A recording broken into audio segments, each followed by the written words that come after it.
روتی نہیں، گھبراتی نہیں، دھڑام سے گرتی نہیں، چہرہ نہیں پیٹتی، ماتم نہیں کرتی، کھڑی ہو گئی، کہنے لگی آؤ میرے پروردگار، میرے بھائی کی قربانی قبول فرما، میرے بھائی کی قربانی کے صدقے میں میرا بھی بیڑا پہاڑ کر دے۔ اور خبر تو مل گئی تھی نا کہ کپڑے بھی اتار کر لے گئے، بغل میں سے 2 چادریں نکال لی ہیں، بغل میں سے 2 چادریں نکالی کہ میرے بھائی کو کفن دے دینا۔ یوں جو نظر پڑی، ایک انصاری نوجوان رضی اللہ تعالی عنہ وہ بھی ننگا پڑا ہے، کافر اس کو بھی شہید کر کے گر گئے۔ مسلمانوں ذرا اندازہ لگاؤ، یہ بھی مسلمان تھے، یہ بھی نبی کے عاشق تھے، یہ بھی دیوانے تھے، ایسے وقت میں بھلا ایسی بات کس کو سوجھے؟ ماں جایا بھائی ہو، سگا بھائی ہو، اچھی محبت اور تعلق ہو بہن بھائی کا، اور سید الشہداء حضور نے فرمایا ہو وہ ننگا پڑا ہے، 11 ٹکڑے ہوئے پڑے ہیں، ایسے وقت میں ایسی بات کون سوچے؟ صفیہ کہنے لگی لوگوں ایک چادر اس بھائی کو دو جو میری ماں کے پیٹ سے پیدا ہوا، ایک چادر اس بھائی کو دو جو محمد کے کلمے نے میرا بھائی بنا دیا ہے، جو میرے نبی نے میرے کے کلمے نے میرا بھائی بنا دیا ہے۔ کل قیامت میں خدا یہ نہ فرما دے صفیہ کفن دینے آئی، خیرات دینے آئی تو اپنے کو دے کے چلی گئی۔ اب ان میں ایک چادر ہے چھوٹی اور ایک ہے بڑی، پھر کہنے لگی میری چادریں واپس کر دو، ایسا نہ ہو میرے بھائی کو بڑی مل جائے، دوسرے بھائی کو چھوٹی مل جائے، اللہ پاک کل یہ نہ فرما دے اگر کفن دینے بھی آئی تو اپنے کو بڑی دوسرے کو چھوٹی، یہ اللہ کی رضا والا تو کام نہیں۔ قرہ اندازی کی، سگے بھائی سیدنا امیر حمزہ رضی اللہ تعالی عنہ کے حصے میں چھوٹی چادر آئی اور اس انصاری جوان کے حصے میں بڑی چادر آ گئی۔ چنانچہ جب محمد عربی صلی اللہ تعالی علیہ وسلم تشریف لائے تو حضور کو اتنا صدمہ پہنچا، میری مستقل کیسٹ ہے سیدنا امیر حمزہ رضی اللہ تعالیٰ عنہ کے عنوان پر، آپ لوگ اسے خرید کے سنیں۔ تم بھی کہتے ہو کہ ہم نے اسلام کی بڑی خدمت کی، ہم نے قرآن کی بڑی خدمت کی، ہم نے علماء اور طالب علموں کی بڑی خدمت کی، ہم نے مسجد اور مدرسوں کی بڑی خدمت کی۔ میں یہ کہتا ہوں آؤ دیکھو تو صحیح کہ ان حضرات نے کہاں تک قربانیاں دی ہیں۔ حضور نبی کریم صلی اللہ تعالی علیہ وسلم جب اپنے پیارے چچا کی لاش پہ آئے، چہرے پہ نظر پڑی دونوں لب نہیں، کالی کملی والے صلی اللہ تعالی علیہ وسلم نے منہ میں جھانک کر دیکھا تو زبان نہیں، ذرا نیچے کو نظر کی پیٹ میں جگر اور کلیجہ نہیں، دونوں ہاتھ نہیں، دونوں کان نہیں۔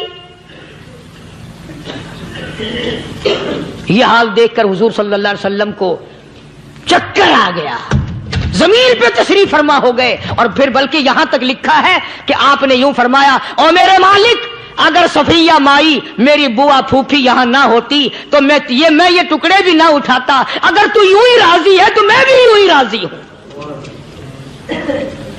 اور پھر جب ان ٹکڑوں کو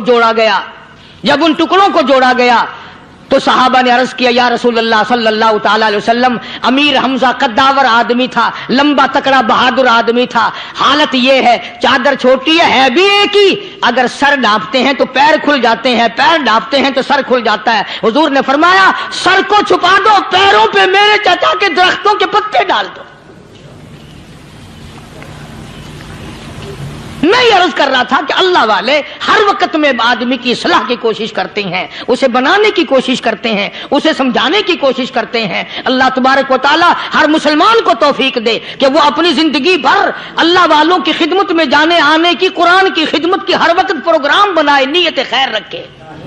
کیوں؟ اس لیے اسی کو کہتا ہے کہ لیے پھرتی ہے بلبل چونچ میں گل، لیے پھرتی ہے بلبل چونچ میں گل، اور ڈھونڈتی ہے شہید ناز کی تربت کہاں ہے، تلاش کر کرتے ہیں جانور پرندے، کہاں پر اللہ کی رحمت برس رہی ہے؟ تو ہمیں بھی اللہ کی رحمت کا طالب ہونا چاہیے، اللہ کی رحمت کا متلاشی ہونا چاہیے۔ اللہ پاک مجھ پہ اور آپ سب پر، ساری امت پر اپنا کرم فرمائے۔ آسمانی کتابیں نازل فرمائی، اسی کو لوگ زیادہ چمکاتے ہیں۔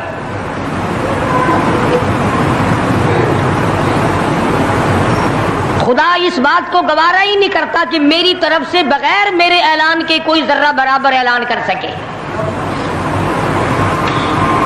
وہ کسی قلندر کو، کسی ملنگ کو، کسی کو اختیار نہیں دیتا۔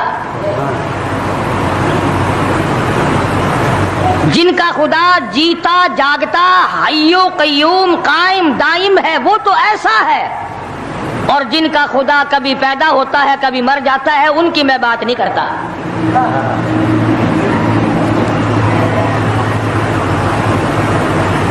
پروردگار عالم نے ایک طریقے کا سوال کر دیا، اگر تم میرے معاملات میں شریک کار بنتے ہو تو آؤ پھر ایک ناخون بنا کے دکھاؤ، ایک بال بنا کے دکھاؤ، درخت کا ایک پتا بنا کے دکھاؤ، پتھر کا ایک روڑا بنا کے دکھاؤ، مٹی کا ایک ذرہ بنا کے میرے سامنے لاؤ۔ پروردگار عالم نے فرمایا چلو تم سے گائے کیا بنواؤں گا، بھینس کیا بنواؤں گا، بکری کیا بنواؤں گا، زمین و آسمان تم کیا بناؤ گے، چاند سورج ستارے کیا بناؤ گے، انسان تو بنانا تمہارے بس کا کام کہاں ہے۔ لَن يَخْلُقُوا ذُبَابًا، تم مجھے مکھی کا ایک پر بنا کے تو دکھاؤ۔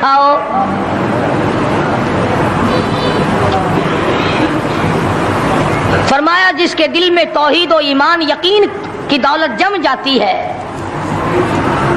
وہ لوگ تو دنیا ہی میں ایمان کا مزہ چکھتے رہتے ہیں، ایمان کی لذت آتی ہے۔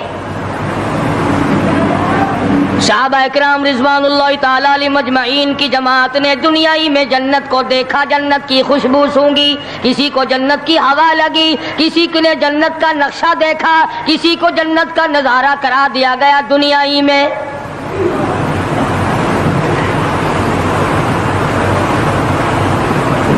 خوش نصیب تھے وہ لوگ جنہوں نے محنت سے اپنی آخرت کو بنایا، اپنی قبر کو بنایا، اپنی تمام تر زندگی میں کبھی بے فکری سے بسر نہ کی، رات کو سوچا، دن کو سوچا، صبح کو خیال کیا، شام کو خیال کیا۔ یہ ناپائیدار زندگی ہے، یہ ختم ہونے والی زندگی ہے، اس لیے مجھے دائمی زندگی کی کچھ تیاری کرنی چاہیے۔ ان لوگوں نے کمائی کی اور محمد کریم صلی اللہ تعالی علیہ وسلم کے ساتھ رہے، دنیا ہی میں ان کو جنت کے مزے آیا کرتے تھے۔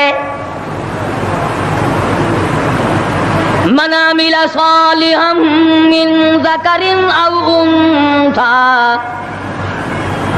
وهو مؤمن فلنحيينه حياة طیبہ۔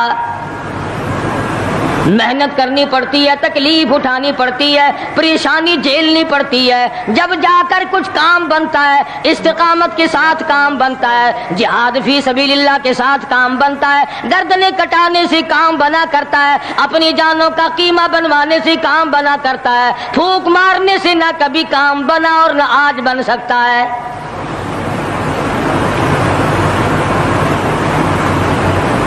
علماء کرام میں بے شمار لوگ اس قسم کے آئے جو استقامت کا پہاڑ ثابت ہوئے۔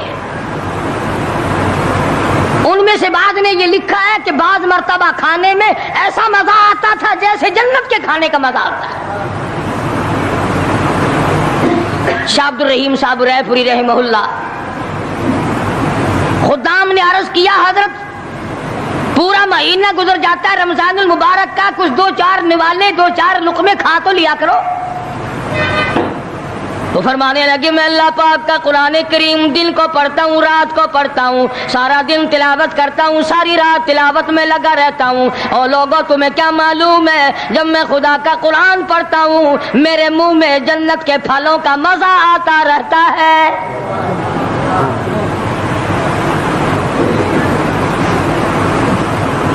صحابی ہے مدنی کریم صلی اللہ تعالی علیہ وسلم کا، احد پہاڑ کی طرف جا رہا ہے، ایک دوسرا صحابی سامان لے کے لینے کے لیے واپس آ رہا ہے، وہ جانے والا پوچھتا ہے کدھر چلا؟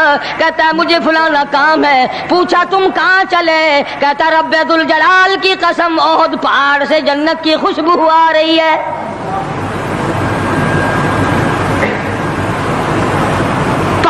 تھے یہ لوگ، ارادے کے استقامت اس قدر مضبوط تھی، دنیا کی کوئی طاقت ان لوگوں کو نہیں ہلا سکی۔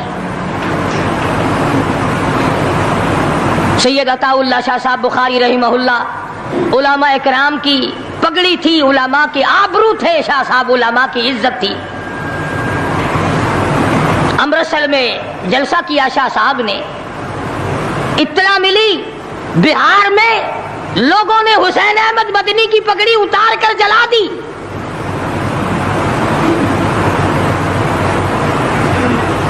بخاری نے جلسہ کیا،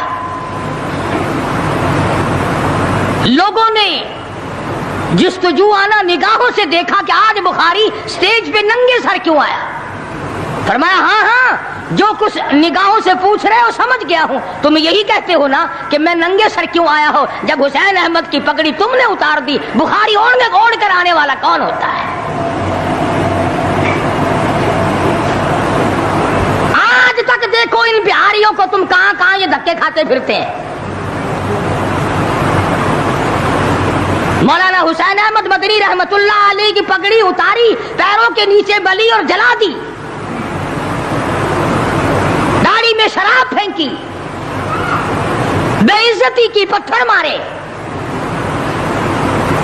جو سب سے آگے تھا صبح کو تالاب میں نہانے گیا، پیر اوپر ہے سر نیچے ہے، لوگ کہنے لگے بلے بلے اتنا لمبا سانس، بہت دیر ہو گئی۔ جب آدھا دن گزرا، لوگوں نے جا کے دیکھا حضرت دنیا سے تشریف لے جا چکے تھے، وہ مر چکا تھا، پاؤں اوپر سر پانی میں ڈوب کے مر گیا۔ اس طرح سے غرق کیا خداوند عالم نے، کیا میرے ولی کی توہین کرنے والوں تم بچ کے نہیں جا سکتے۔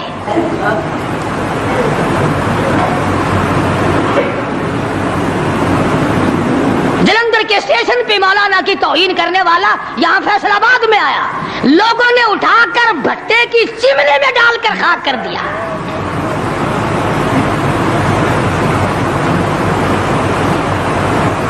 اللہ والوں کی توہین، بشرطے اللہ والا ہو، ڈھنگ والا نہ ہو، فریب والا نہ ہو، ٹھگی والا نہ ہو، کتے بلی والا نہ ہو، اللہ والا ہو، خدا اس کا انتقام لیتا ہے۔ کلکتے میں مولانا ابوالکلام آزاد رحمہ اللہ کی بیگم بیمار ہے، مولانا ابوالکلام آزاد رانچی جیل میں ہے۔ بیگم آزاد نے خط لکھا، اطلاع دی میں بڑی شدید بیمار ہوں، ایسا معلوم ہوتا ہے میرا آخری وقت ہے، مجھے آ کر کے مل جاؤ، بڑی جلدی ہے، میری بڑی تمنا ہے، بڑی آرزو ہے۔ مولانا نے جواب دے دیا اگر تیرا آخری وقت قریب ہے، کلمہ پڑھتی چلی جا، استغفار کرتی چلی جا، قرآن کریم کی تلاوت کرتی کرتی رخصت ہو جا، اللہ اللہ کرتی رخصت ہو جا، میں تجھ سے ملنے کے لیے انگریز ظالم کے سامنے ضمانت کی بھیک مانگنے کو تیار نہیں۔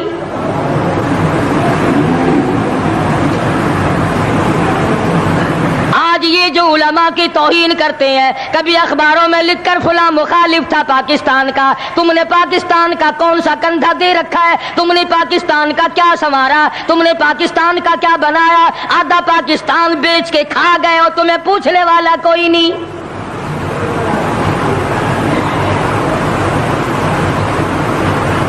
مولانا ابوالکلام آزاد رحمہ اللہ نے جواب دے دیا، وہ ایسے خوددار لوگ تھے، وہ ایسے اللہ والے لوگ تھے کہ انہوں نے ظالم کے سامنے ضمانت کی بھیک مانگنے سے انکار کر دیا۔ اور یہ صرف ایک یہ نہیں، اس قسم کے ہزاروں تھے۔ مسٹر ٹامسن فرانسیسی مورخ لکھتا ہے دلی کے چاروں طرف، دلی سے آگرہ تک، دلی سے پانی پت تک، دلی سے مراد آباد تک، دلی سے غازی آباد تک، چاروں طرف کم سے کوئی درخت کا ٹہنا ایسا نہ تھا جس پہ کسی عالم دین کی لاش نہ لٹکی ہو۔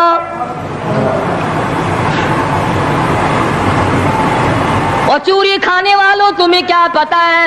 پاکستان کو بھون بھون کر کھانے والوں تمہیں کیا پتا ہے؟ پاکستان کی قوم کا چمڑا اڈھیڑنے والوں تمہیں کیا معلوم ہے؟ پاکستان کی آبرو برباد کرنے والوں تمہیں کیا معلوم ہے؟ پاکستان کی عزت کو تباہ کرنے والوں تمہیں کیا معلوم ہے کہ علماء کرام کا کیا کردار ہے؟ 400 عربی مدرسے تھے دلی کے چاروں طرف، ایک بھی طالب علم باقی نہ رہا، نہ ناظم کو رہا، نہ محتمم رہا، تمام کے تمام پڑھنے والے پڑھانے والے اساتذہ بھی طالب علم بھی تمام کے تمام انگریز ظالم سے ٹکرا کر شہید ہو گئے۔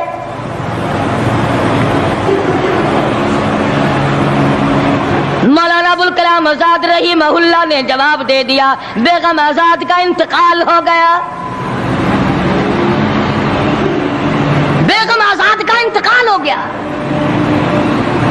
مولانا آزاد کی بیوی کا جنازہ کلکتے کی بازاروں سے نکل رہا ہے۔ وہ مسلمان جو انگریز کا پیشاب چاٹا کرتے تھے، جو انگریز کی لید چاٹا کرتے تھے، انگریز کے گھوڑوں کی میموں کا تھوک چاٹنے والے مسلمان بیگم آزاد کے جنازے پہ لٹھ برسائے، لٹھ مارے مولانا آزاد کی بیگم کے جنازے پہ۔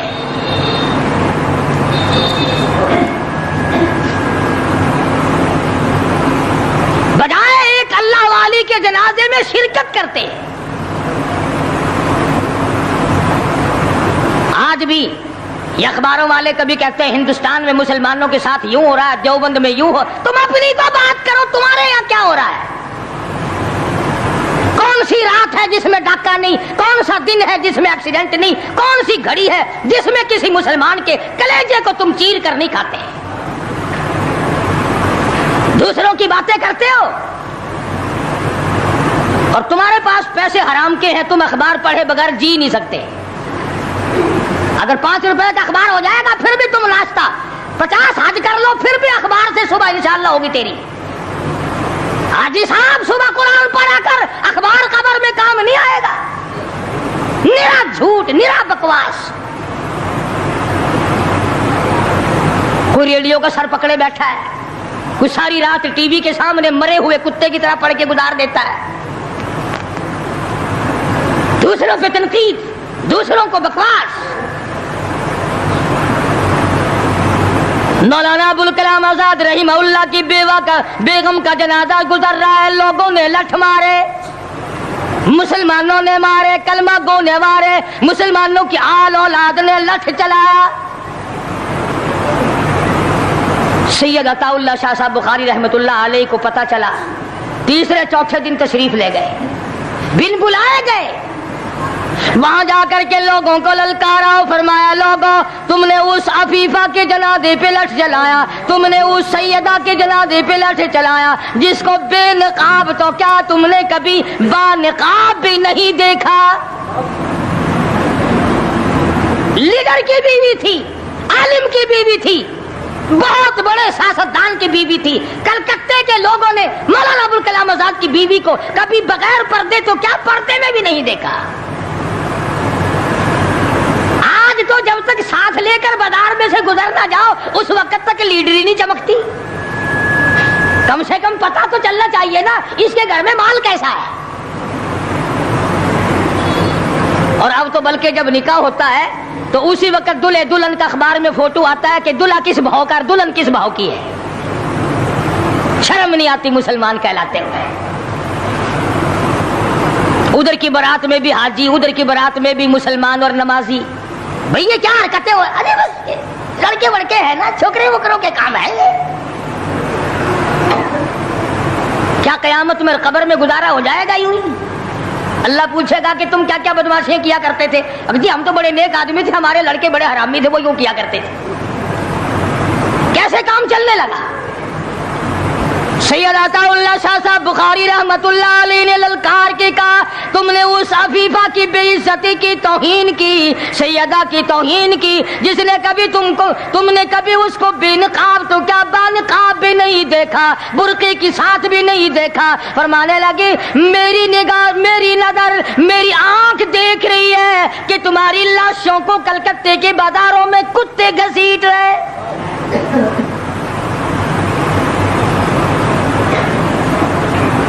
ہفتہ نہیں گزرا، 8 دن نہیں گزرے کہ ہندو مسلم فساد ہوا اور مسلمانوں کی لاشوں سے کلکتے کا بازار بھرا۔ جب مقابلے کا وقت آتا پھر نہیں یہ جاتے، جو سب سے بڑے ایمان کے ٹھیکیدار ہے، اسلام کے ٹھیکیدار ہے، بہت بڑے، ان سے کبھی تو پوچھ لیا کرو کہ تم میں سے افغانستان کتنے حضرات تشریف لے گئے ہیں، فلسطین کتنے گئے ہیں، کیا کریں گے افغانستان جا کے، کیا کریں گے فلسطین جا کے، یہی جمعرات کو 2 پلیٹیں اور زیادہ صاف کر لیں گے۔ جب مقصد کھانا ہی ہے، وہ ایک مولوی بیمار ہو گیا بیچارہ، تو ڈاکٹر کے پاس لے گئے بڑی مشکل سے چارپائی پہ ڈال کر، تو وہ اتنی سی پیالی میں مکسر بنا کے لایا دوا کا، انہوں نے کہا حضرت یہ پی لیجئے، کہنے لگا بولے اگر اتنی جگہ ہوتی تو 1 پلیٹ اور نہ ڈال لیتا، کدھر ہے جگہ دوا کی؟ جن کا مقصد صرف کھانا، جن کا مقصد صرف پینا ہے، وہ کیا کریں گے ادھر ادھر جا آ کر، کیا کریں گے ان کو؟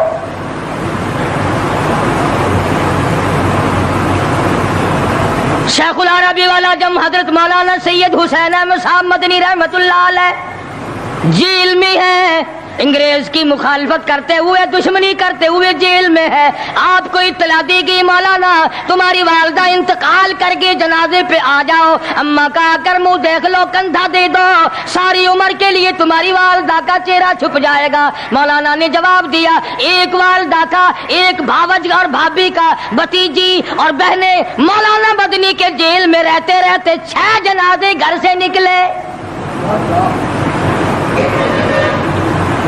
6 جنازے گھر سے نکلے۔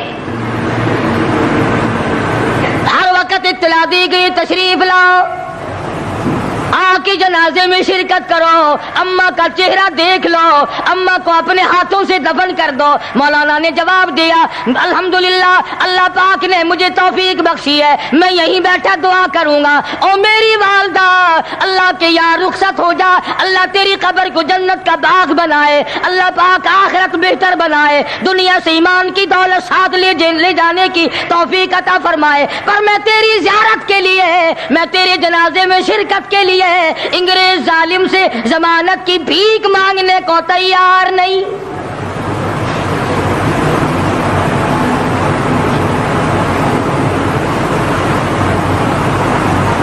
150 سوا سو سال علماء دین انگریز ظالم سے ٹکرائے، مراٹھوں سے ٹکرائے، ڈوگروں سے تمام ان ہندوؤں سے، سکھوں سے، ڈوگرا پارٹی جو تھی اس سے ٹکرائے، تمام سے، شاہ اسماعیل شہید، مولانا سید احمد بریلوی رحمت اللہ علیہ، ان حضرات نے جہاد کیا اور لاکھوں آدمی ان کے ساتھ ہو کر شہید ہوا۔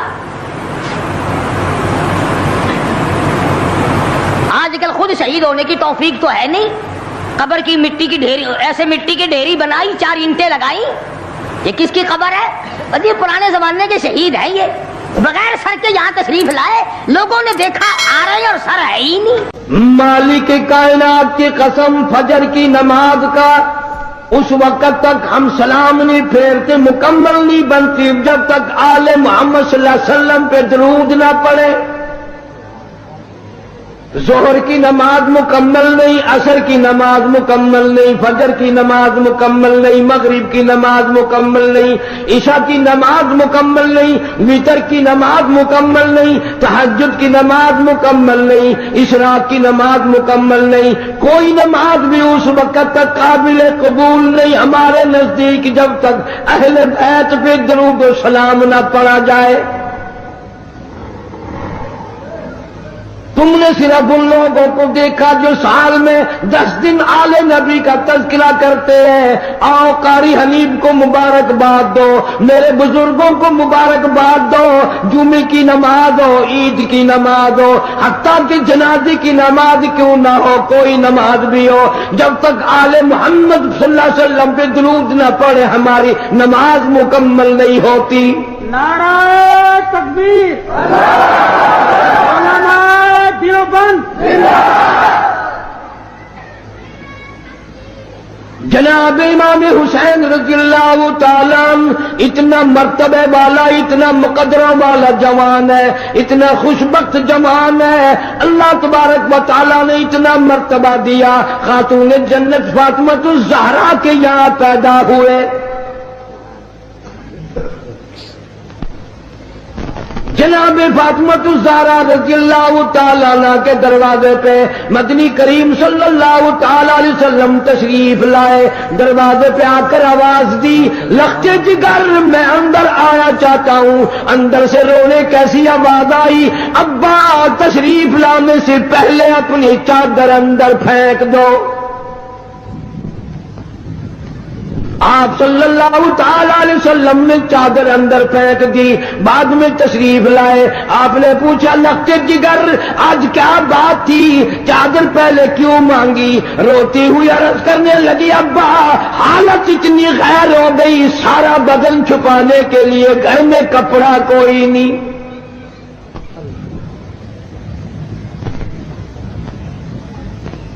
جناب فاطمہ الزہرا رضی اللہ تعالیٰ عنہا نے کھڑی ہو کر نماز کی نیت باندھی. دھڑام سے گر پڑتی ہے, پھر کھڑی ہو کر کے نیت باندھتی ہے, پھر گر پڑتی ہے, پھر کھڑی ہو کر نیت باندھتی ہے. سرکار مدینہ سب کہہ دو صلی اللہ علیہ وسلم دیکھ رہے ہیں. آپ نے فرمایا, لخت جگر کیا بات ہے؟ عرض کیا, میرے ابا آج تیری لخت جگر کا 5 دن کا فاقہ ہے.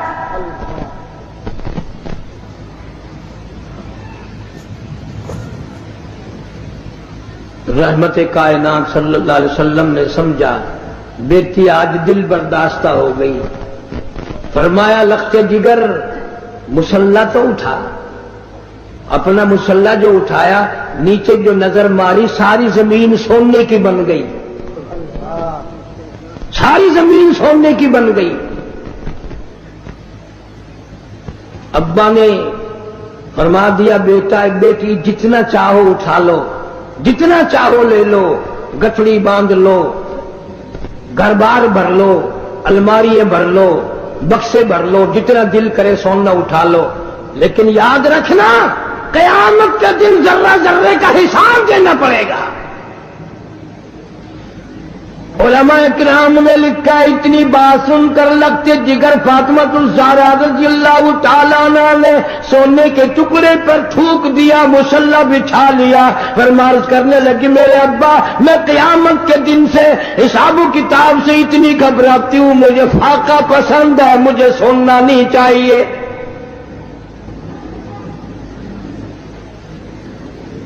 آج ماننے والوں کا حال دیکھو. ہم لوگ کتنے مارے مارے پھرتے ہیں, صبح سے شام اور شام سے صبح, اسی چکر میں ہو جاتی ہے میں بڑا بن جاؤں, میں بڑا بن جاؤں. اب اللہ تعالیٰ نے ہر آدمی سے روٹی کا وعدہ فرما رکھا ہے. اب ہر آدمی اللہ میاں سے کوٹھی مانگتا ہے. اللہ میاں کا سب سے وعدہ کوٹھی کا نہیں ہے. امیر غریب مرد عورت بوڑھا جوان تمام کے تمام اب اسی چکر میں ہے. کوٹھی ہونی چاہیے, ایک ہو جائے تو 2 ہونی چاہیے, 2 ہو تو 3 ہونی چاہیے.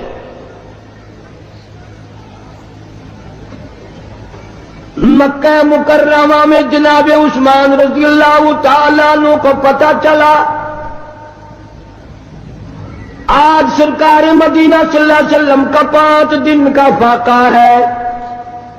جناب عثمان رضی اللہ تعالیٰ عنہ کھانا پکوا کر کے بھی لے گئے, ریشن بھی لے گئے, اور وہاں جا کر بڑی عجیب بات فرمائی. عرض کیا, میرے آقا آپ نے 5 دن کا فاقہ کیوں کہتا ہے, جبکہ آپ کو معلوم ہے میری جان تیری ہے, میرا مال تیرا ہے.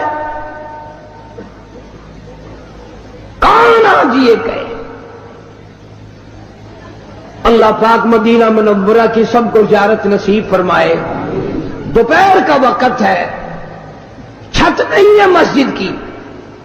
جناب ابو بکر صدیق رضی اللہ تعالیٰ عنہ تشریف لائے، وہاں دیوار کے سائے میں بیٹھ گئے. فاروق اعظم تشریف لائے، انہوں نے پوچھا آپ یہاں کیوں بیٹھ گئے؟ صدیق اکبر فرماتے ہیں تجھے کیا معلوم ہے آج ابو بکر کو 2 دن کی بھوک نے بے تاب کر دیا. فاروق اعظم رضی اللہ تعالیٰ عنہ فرمانے لگے آج تیرے بھائی فاروق کا بھی یہ حال ہے. 3 دن کے فاقے نے گھر میں نہ بیٹھنے دیا، میں بھی مسجد میں آ گیا ہوں. کچھ دیر کے بعد حضور اکرم صلی اللہ علیہ وسلم تشریف لائے. ان دونوں حضرات سے وجہ پوچھی، انہوں نے بتا دی اور آپ کی آنکھوں میں آنسو آ گئے. فرمایا ابو بکر آج تیرے نبی کا 5 دن کا فاقہ ہے. تینوں حضرات اکٹھے ہو کر ابو ایوب انصاری رضی اللہ تعالیٰ عنہ کے مکان پہ گئے. انہوں نے کھانا تیار کیا. جب سامنے لایا گیا آپ نے ایک روٹی پہ سالن رکھ کر فرمایا 5 دن کا فاقہ تو میرا ہے، میری فاطمہ کا نہ جانے کتنے دنوں کا فاقہ ہے، پہلے اس کو دیا. اتنی عزیز لخت جگر، اتنی پیاری نور نظر، اور اس کا اپنا مقام اللہ کے نزدیک اتنا بڑا. علامہ شاہ عبد العزیز دہلوی رحمت اللہ علیہ تفسیر عزیزی میں لکھتے ہیں کہ قیامت کا دن ہوگا، پل صراط لگی ہوگی، نیچے جہنم ہوگا، 500 برس کی چڑھائی ہوگی، 500 برس کی برابری ہوگی، 500 برس کی اترائی ہوگی، 1500 سال کا سفر ہے. تلوار سے تیز ہے، بال سے باریک ہے. نیچے جہنم میں گزریں گے سب، رسول گزریں گے، انبیاء گزریں گے، پیغمبر گزریں گے، صحابہ کرام گزریں گے، اولیاء گزر رہے ہوں گے، قطب ابدال گزریں گے، غوث گزریں گے، تمام لوگ گزرتے رہیں گے. جب آئے گی باری فاطمہ الزہرا رضی اللہ تعالی عنہا کی، ایک فرشتہ اعلان کرے گا یا معاشر الانبیاء والاولیاء یغضوا من ابصارکم. او آدم صفی اللہ، اے نوح نبی اللہ، اے ابراہیم خلیل اللہ، اے موسیٰ کلیم اللہ، اے عیسیٰ روح اللہ، او صحابہ کرام کی جماعت، اولیاء کرام کی جماعت، اور کتب و ابدالوں کی جماعت، تمام کے تمام اپنی نظریں نیچی کر لو، اس لیے کہ فاطمہ الزہرا گزرنے والی ہے. نگاہوں کو نیچا کر لے. جس خاتون کا پل صراط پہ اتنا بڑا اکرام ہے، احترام ہے، جہاں کسی کا لحاظ نہیں ہے، اس کی اولاد کتنی خوش نصیب اور کتنی اعلیٰ درجے کے مقام کی مالک ہوگی.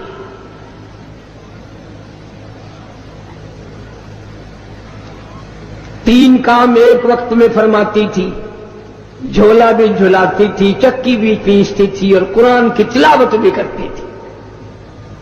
آج تم نے فاطمہ الزہرا کا لباس ان عورتوں کو نہیں بتایا، پیغمبر کی بچیوں سے روشناس نہیں کرایا.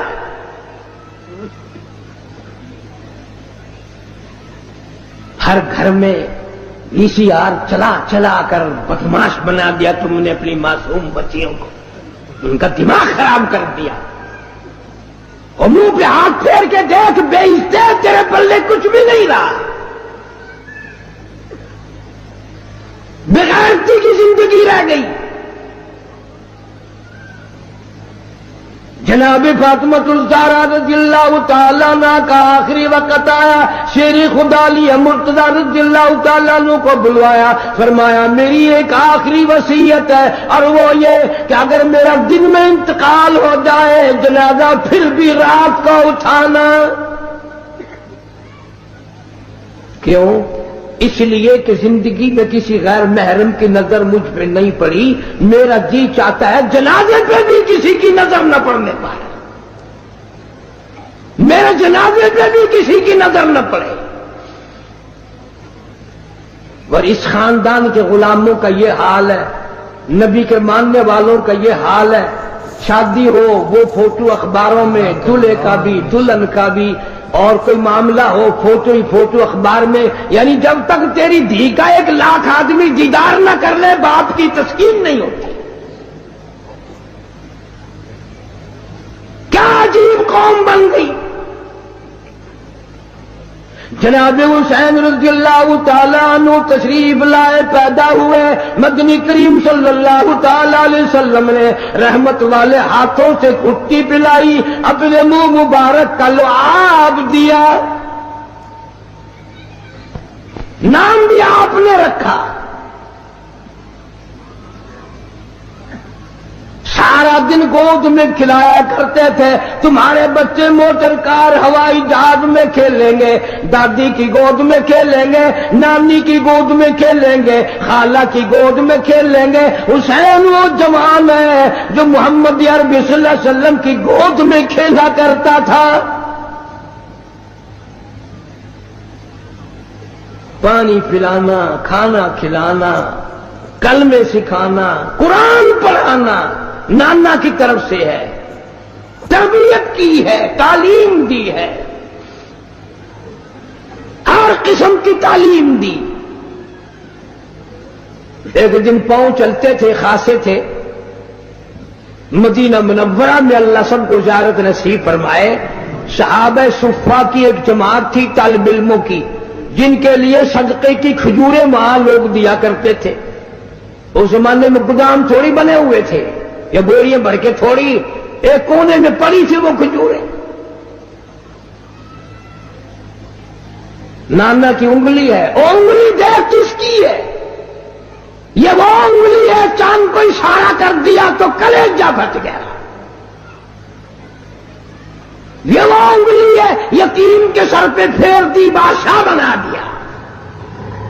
یہ وہ انگلی ہے، ایک پانی کے پیالے میں رکھ دی، اتنا بڑا چشمہ جاری ہوا، کئی ہزار صحابہ کرام نے انگلیوں سے نکلا ہوا پانی پی لیا۔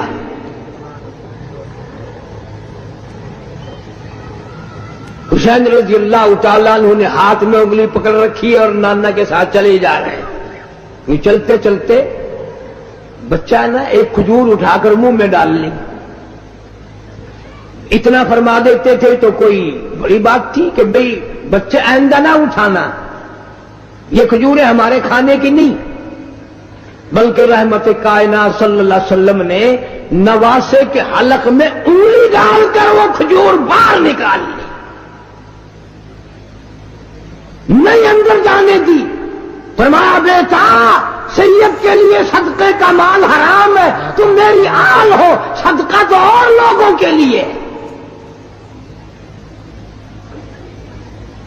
یہ اس زمانے کی بات کر رہا ہوں جب نانا بھی موجود تھا، نواسا بھی موجود تھا، کہ صدقے کا مال، مسئلہ تو آج بھی ہے کہ سید کے لیے صدقے کا مال حرام ہے، پر آج کل کا سید تو جھٹکے کا بھی نہیں چھوڑتا۔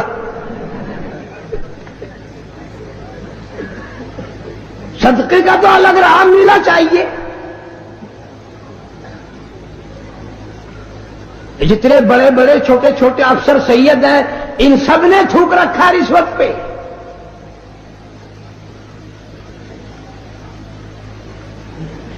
ہاشمی خاندان کا جوان، سید خاندان کا جوان کبھی صدقہ نہیں کھاتا،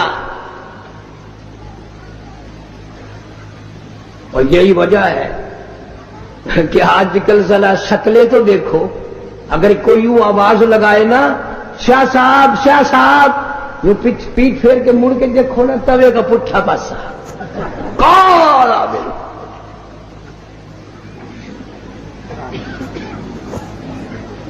میرا دل نہیں مانتا جس کی رگوں میں خاتون جنت فاطمہ الزہرا رضی اللہ تعالیٰ عنہ کا غیرت والا خون ہو، علی مرتضی رضی اللہ تعالیٰ عنہ کا بہادری والا خون ہو، فاطمہ الزہرا کی آل اولاد میں سے ہو، وہ آدمی بدصورت نہیں ہو سکتا۔ سید شخصیت بڑا سخی ہوتا ہے، وہ تو کھلا کے راضی، پلا کے راضی، وہ مخلوق کی خدمت کر کے راضی، وہ خود کچھ نہیں مانگتا۔ www.shahideislam.com بھیا ہمارے جو ہندوستانی لوگ ہیں یہ بیچارے پڑھے لکھے اتنے نہیں ہوتے، ان کو بڑا سین ویسے ہی نہیں آتا، یہ پہلی آواز نکالتے ہیں سیاہ صاحب۔